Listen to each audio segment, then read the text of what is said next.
Oui, tout à fait. On doit rassurer avec un grand déploiement de forces de l'ordre, rassurer toutes ces gens qui ont vécu de près ou de loin ce drame, et aussi sécuriser la scène de crime, puisqu'on est encore dans des investigations. De gros moyens sont déployés sur place avec de nombreux fonctionnaires de police qui ratissent à chercher le moindre indice. Donc là, ça a été suspendu, mais ça ne veut pas dire qu'il n'y retournerait pas. Et voilà, il y a une grosse pression. Oui, alors vous disiez il y a un instant, vous parliez de grosse pression sur vos collègues. Bien sûr, comme dans ce genre d'enquête, hein, on leur demande de faire vite parce qu'on a quand même un criminel en liberté et il faut éviter la récidive. On ne sait pas sur qui on est, on ne sait pas sur à quoi s'attendre. On n'exclut aucune piste. On a eu des investigations qui ont amené à faire des interpellations dans un premier temps pour écarter toute hypothèse de cette. C'est des portes qui se ferment, c'est ça? Oui, qui se ferment parce qu'à un moment donné, les vérifications ont été faites et qu'il est amené à potentiellement à ce qu'il n'y ait pas de choses à retenir sur les gens. On avance, c'est je veux dire, le rythme normal d'une enquête judiciaire. On avance dans un premier temps sur la scène de crime, après on élargit avec des moyens qui sont énormes aujourd'hui, mis en place, hein, des détecteurs de métaux, des drones et beaucoup d'effectifs sur le terrain pour aller vite, pour trouver ce criminel. Bien sûr, l'arme du crime est en capacité de nous amener énormément d'éléments sur l'auteur du crime, la façon dont ça s'est passé, et donc c'est essentiel pour, c'est essentiel pour avancer dans une enquête judiciaire. Mais effectivement, l'auteur de ce crime est peut-être aussi parti avec l'arme. On ne sait pas en fait. C'est pour ça qu'on prend le temps. Pour peut-être ne pas se signaler quelque part ou donner des éléments. Oui. Parce qu'il n'est pas arrivé dans ce bois et a trouvé l'arme sur place. Alors on ne sait pas si c'est un couteau. En tout cas, c'est un objet tranchant.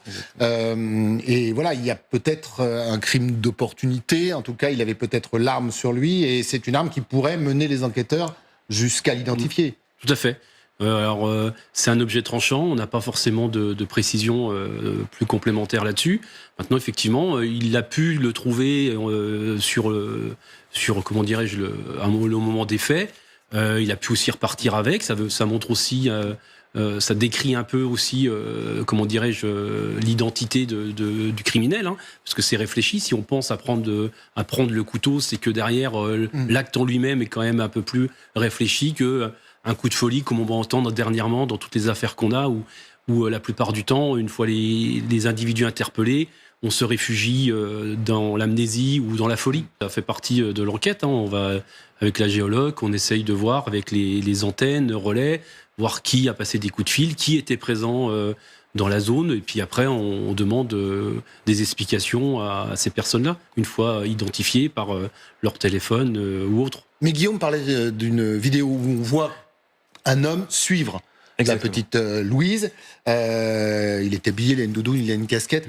Si on le voit rentrer dans le bois, il doit en sortir. Comment ça se passe pour l'étude de la vidéosurveillance autour du bois à l'extérieur? On peut arriver à tracer dans cette ville et peut-être les villes limitrophes le parcours d'un individu? Oui, dans ce genre de crime, de toute manière, les vidéos des communes sont mises à disposition des enquêteurs, hein, sous forme de réquisition, validées par la justice. Donc, ils auront accès à toutes les vidéos qui permettront de pouvoir identifier un itinéraire de cet auteur, le cas échéant.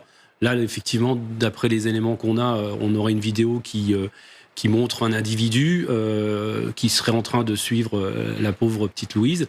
Peut-être qu'encore faut-il que la vidéo soit assez parlante pour pouvoir identifier. On aura une description vestimentaire, mais pas forcément. D'autant plus si, j'ai envie de dire, l'auteur a repéré aussi ces vidéos. Il va aussi peut-être se cacher. Donc moi, j'ai pas eu accès à ces vidéos, mais ça apporte automatiquement plein d'éléments que l'enquête aussi préserve. Hein. On ne dit pas tout, et c'est normal pour préserver l'enquête, parce que c'est quand même quelque chose de très très grave. Et pour le coup, elles vont être exploitées, et si ça amène à quelque chose, tant mieux. Il faut aller vite. Alors, il faut aller vite et il faut aller bien. C'est compliqué pour un policier. Bien sûr, la psychose s'est installée, hein, automatiquement. L'individu n'a pas été retrouvé. Donc oui, il faut aller vite. Effectivement, il faut aller bien. Faut savoir que derrière chaque enquêteur de police judiciaire ou chaque fonctionnaire de police, on a aussi une famille avec des enfants, et ça touche. Donc il y a aussi cette volonté pour tous ces fonctionnaires de police de trouver ce criminel au plus vite, mais en faisant les choses bien.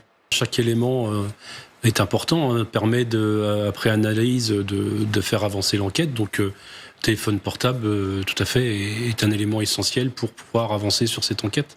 Mais si jamais quelqu'un avait pu lui tendre un guet-apens, on sait malheureusement, parce qu'il y a déjà eu des faits divers où vous avez des adultes qui tentent de piéger les enfants, on le saura. Enfin, les enquêteurs le sauront. Oui, c'est une piste en tout cas qui est étudiée. Ouais, ils vont exploiter le téléphone avec toutes les données que ce dernier pourra fournir, ne serait-ce que sur les réseaux sociaux, les appels, la géologue. Donc il y a plein d'éléments qui vont fournir aux enquêteurs des points précieux pour cette enquête. Ouais. Ils vont travailler sur l'ensemble, ils vont regrouper l'ensemble des éléments qu'ils ont pour comment dirais-je, identifier, s'ils le peuvent, l'auteur des faits.